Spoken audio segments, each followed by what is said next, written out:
मंगलम भगवान वीरो मंगलम गौतम प्रभु। ओम नमो अरिहन्ताणं नमो सिद्धाणं नमो आयर्याणं नमो वचायाणं नमो लोये सवसाहु। Jai Jinendra and welcome to Mangalam. Today we have a very special program for you.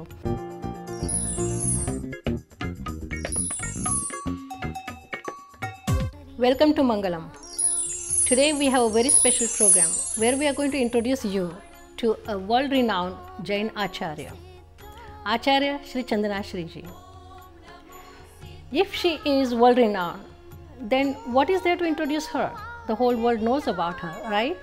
But what we are going to bring to you is how she grew up with a tremendous sense of service to the poor, how she walked the path Lord Mahavir has shown, and how she epitomizes all the teachings of Lord Mahavir.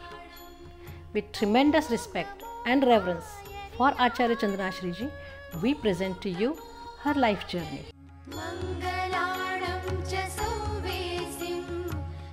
तीर्थंकर महावीर की इस दिव्य करुणा गाथा ने जिनके प्रेम से छलकते तेजस्वी जीवन को विलक्षण ढंग से स्पर्श किया और सेवा जिनके जीवन का शास्त्र बन गया, ऐसे अद्वितीय व्यक्तित्व का नाम है आचार्य श्री चंदना जी, जो अनेक राष्ट्रीय अंतर्राष्ट्रीय पुरस्कारों से सम्मानित हैं।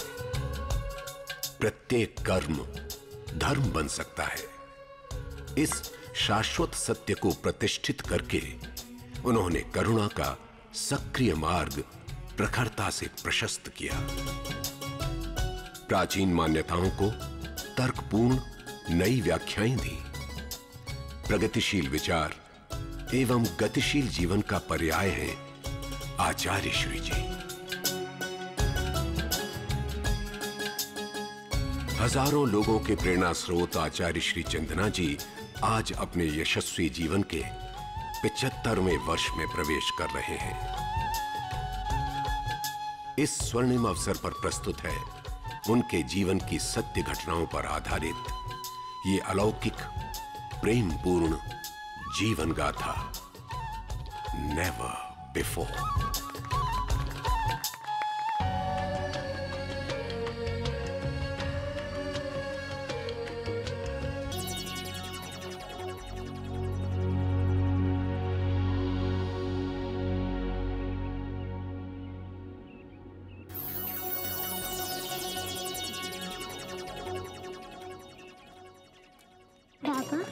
मुझे बहुत अच्छा लगता है स्वामी जी के पास आना।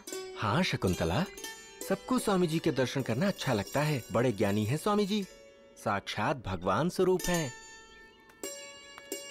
महाराष्ट्र के चास कमान गांव के संपन्न कटारिया परिवार में 26 जनवरी 1937 को आचार्य श्री चंदना जी का जन्म हुआ। माता श्रीमती प्रेम कुंवर एवं पिता श्री माणिक चंद ने उन्हें नाम दिया शकुंतला। शकुंतला बचपन से ही अद्भुत एवं विलक्षण थी। वो प्रतिदिन अपने पिताजी के साथ स्वामी प्रज्ञानानंद जी के दर्शनार्थ इस पहाड़ी पर आया करती थीं। स्वामी जी, जैसे आपको भगवान मिले, क्या मुझे भी ऐसे ही भगवान मिलेंगे? हाँ शकुंतला, तुम्हें भी भगवान मिलेंगे, अवश्य मिलेंगे। शकुंतला एक आश्चर्य बन गई है भाव, क्या बताऊं। ताज्जुब होता है उसे देखकर। उसका व्यवहार सामान्य नहीं लगता है। क्यों?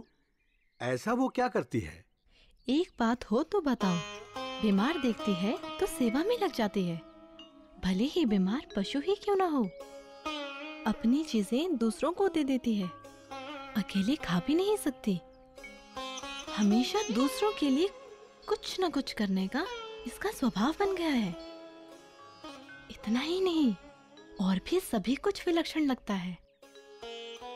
जो होने वाला है वो पहले से जानती है। जिसके बारे में जो बोल दे वो सच हो जाता है। अभी थोड़े ही दिन पहले परिवार में किसी सदस्य को बोला कि उसे ट्रेन में बेटा होगा, और वैसा ही हुआ भाव।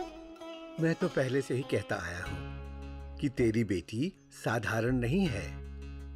बचपन से देख रहा हूँ, अद्भुत है ये। ऐसा लगता है किसी दैवीय शक्ति का आशीर्वाद है उस पर। नहीं तो इतनी सी बच्ची को ऐसा व्यवहार करते देखा है कभी? मैं भी सोचता हूँ, पर अब शकुंतला करेगी क्या? क्या करेगी? असाधारण तो है, कल्याण करेगी संसार के लोगों का। देख लेना, जो करेगी अद्भुत करेगी।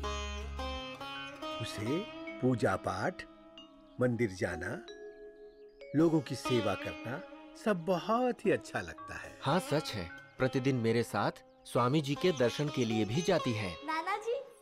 अरे शकुंतला,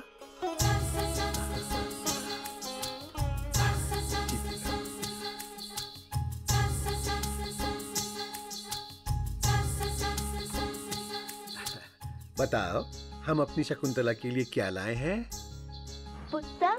हाँ हाँ, एक नहीं, अनेक अच्छी अच्छी पुस्तकें। तुम्हें पढ़ना अच्छा लगता है ना? बहुत अच्छा लगता है। फिर क्या शकुंतला, तुम दीक्षा लोगी? नाना जी, दीक्षा क्या होती है? दीक्षा मतलब पढ़ाई और अच्छे काम करना। बेटा, दीक्षा एक ऐसा संकल्प है जो मानव से अच्छा पढ़ने, अच्छा सोचने और अच्छा करने का वचन लेता है। दीक्षा लेने के बाद संसार से संबंध टूटता नहीं, बल्कि आत्म साधना के द्वारा परमात्मा से संबंध जुड़ जाता है। मानवता के उत्थान के लिए सेवा, करुणा और दया जीवन के पर्याय बन जाते हैं। नाना जी, मुझे यह सब बातें बहुत अच्छी लगती है। तो चलिए ना नाना जी, मैं आपके साथ चलती हूँ दीक्षा लेने के लिए। हाँ शकुंतला, समय आने पर ऐसा अवश्य होगा। धन्य है वो माता पिता एवं परिवार जिन्होंने सहर्ष अपनी प्रिय पुत्री को जन्म शासन के गौरव को संवर्धित करने के लिए स्वीकृति प्रदान की।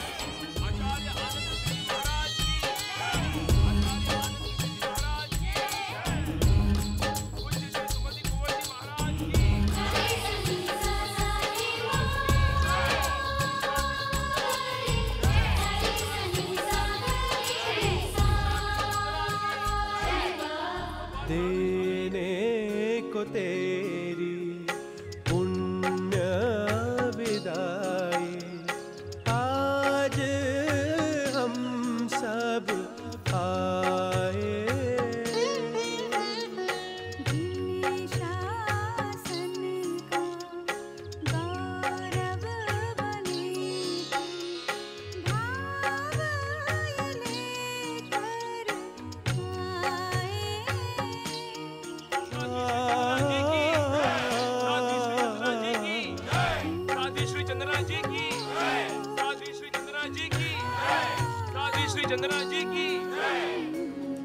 और साध्वी श्री चंदना जी के लिए जैसे साधना का कठिन मार्ग सहज ही था, चंदना श्री जी ने प्रयाण किया साधना के मार्ग पर, स्वयं को जैसे खेल खेल में ही कल्याण मार्ग पर अर्पित कर दिया। वर्ष पर वर्ष बीतते गए, लगातार मौन, साधना, अध्ययन चलता रहा। किसी भी प्रकार की व्यक्तिगत अपेक्षा के बिना शिक्षण को वरीयता देते हुए साध्वी श्री चंदना जी ने 12 वर्ष में स्वयं भारतीय विद्या भवन बंबई से दर्शनाचार्य, प्रयाग से साहित्य रत्न, पाथर्डी धार्मिक परीक्षा बोर्ड से आचार्य और बनारस हिंदू विश्वविद्यालय से नव्य न्याय एवं व्याकरण के साथ शास्त्री की उपाधि प्राप्त की। 12 वर्ष का लंबा समय जैसे सब कुछ मौन हो गया हो, परंतु अंदर तो था एक विचारों और प्रश्नों का तूफान। द्वंद्व था। शास्त्र, मान्यताएं, आज का व्यवहार और परंपराएं सब विभिन्न दिशाओं में जा रही हैं। चुनाव किसका किया जाए, परंपरा या तीर्थंकर महावीर का? प्रश्नों का ये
मार्ग अनजान, क्षेत्र अपरिचित, संकल्प का अखंड दीप जलता रहा और उस संकल्प दीप के अजस्र प्रकाश में बिहार की तरफ यात्रा प्रारंभ हुई।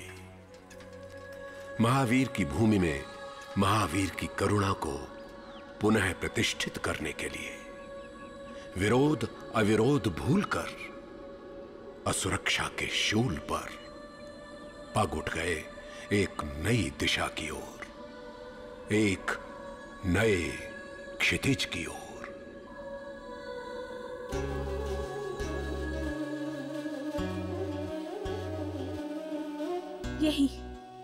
यही वो वैभारगिरी की तलहटी है जहाँ तीर्थंकर महावीर ने करुणा का अमृत बांटा था। हजारों व्यक्ति इस देवोपम जगह पर आत्मिक आनंद का अनुभव करते थे। आज ये भूमि कितने विषाद से भर गई है। सब कुछ अस्त व्यस्त लगता है। असामाजिक लोगों का केंद्र बन गई है ये भूमि। इस पवित्र स्थान को पुनः गौरवान्वित करना होगा। इस भूमि का प्रत्येक अणु परमाणु जैसे निमंत्रण दे रहा है कि इसी भूमि से प्रारंभ होगी विराय तन की कल्याण यात्रा। लेकिन ये जगह किसकी है और हमें ये किस तरह मिल सकेगी?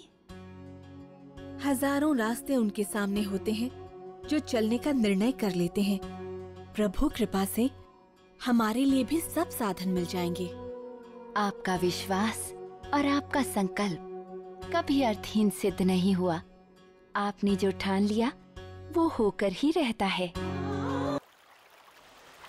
आप लोग कहाँ से आए? हम लोग कलकत्ता से आए हैं। हमें साध्वी श्री चंदना जी ने यहाँ कुछ जमीन खरीदने के लिए भेजा है। हमें वैभारगिरी पर्वत के आसपास जमीन खरीदने का आदेश मिला है। अच्छा श्रीमान, तो आप वैभारगिरी की तलहटी में जमीन खरीदना चाहते हैं? वहाँ मेरी भी जमीन। वैसे तो चारों ओर की जमीन सरकार की है, लेकिन बीच की 25 एकड़ की जमीन मेरी है। क्या वो जमीन आप बेचना चाहते हैं? यदि आप किसी अच्छे काम के लिए खरीदना चाहते हैं तो मैं बेचने को तैयार हूँ। हम आपसे अवश्य मिलेंगे। पहले ये शुभ समाचार मैं साध्वी श्री को दे देता हूँ। नमस्कार। प्रणाम। इस प्रकार चंदना श्री जी ने जन जन के हृदय में प्रभु महावीर की करुणा का बीजारोपण प्रारंभ कर दिया।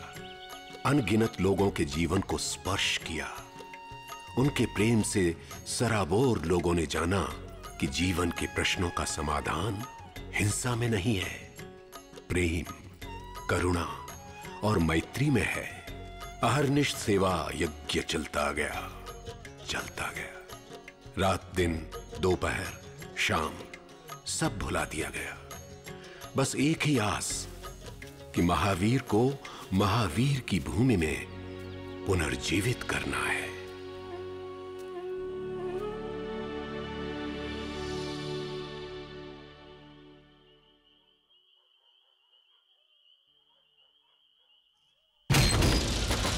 चला सब लोग एक कोना में खड़ा हो जाओ। चला।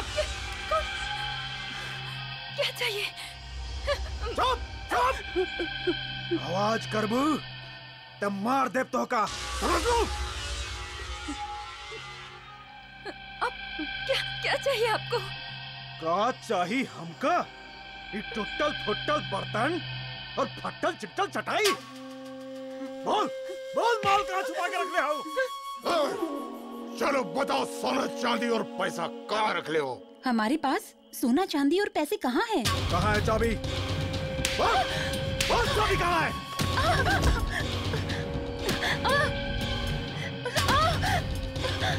रुकिए, रुक जाइए। आपको जो चाहिए आप ले जाइए।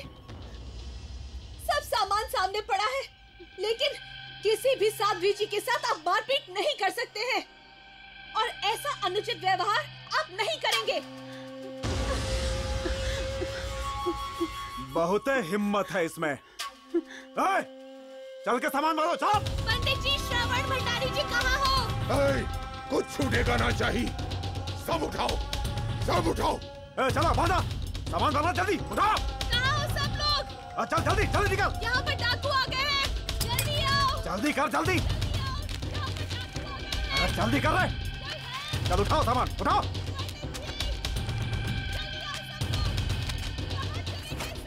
जल्दी बाहर चलो चलो। चल जल्दी जल्दी चल रे चल चल चल चल जल्दी चल।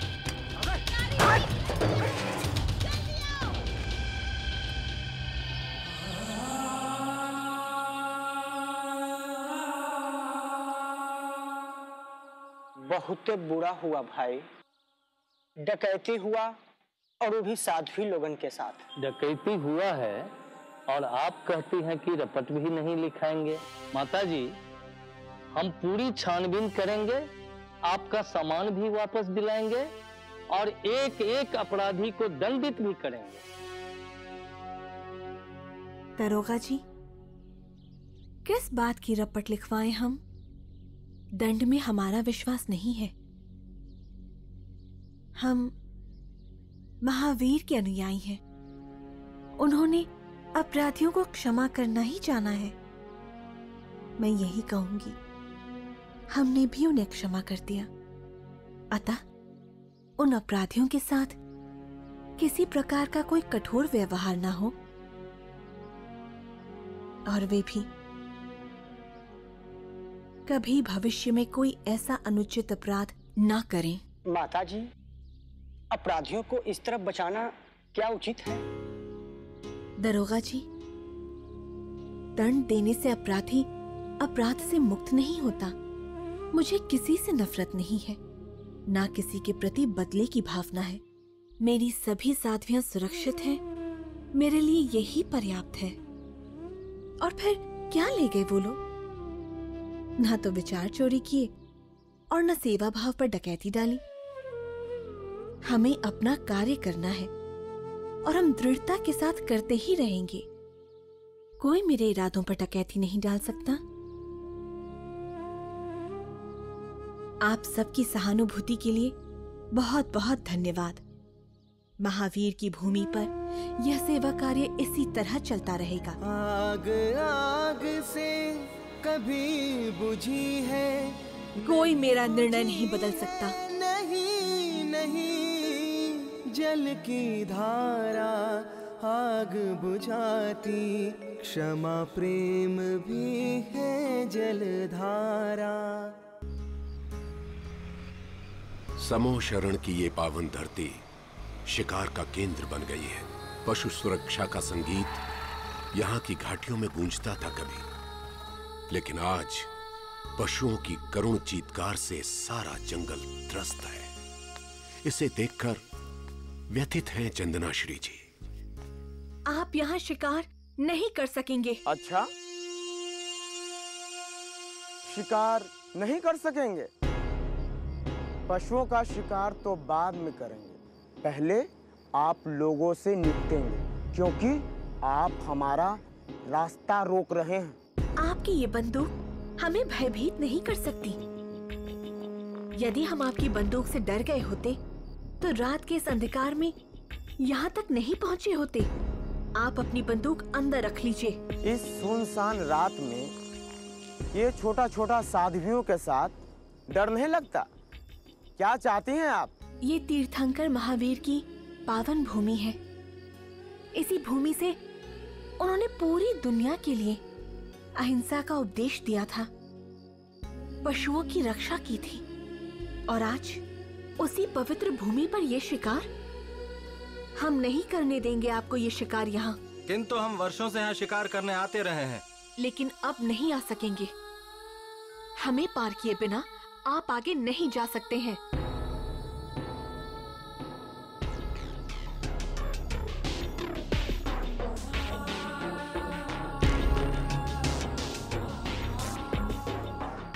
माताजी, इस वीरान जंगल में रात के समय हमारी गाड़ी रोककर पशुओं को बचाने का आपका ये साहस आश्चर्य है। हमें नहीं पता था ये जगह इतनी पवित्र है। आपके इस भाव एवं साहस के प्रति हम नतमस्तक हैं। हम आपसे वादा करते हैं कि अब हम कभी इधर शिकार के लिए नहीं आएंगे। आपका ये निर्णय कल्याणकारी है। अब ये स्थान फिर से अभयारण्य बनेगा।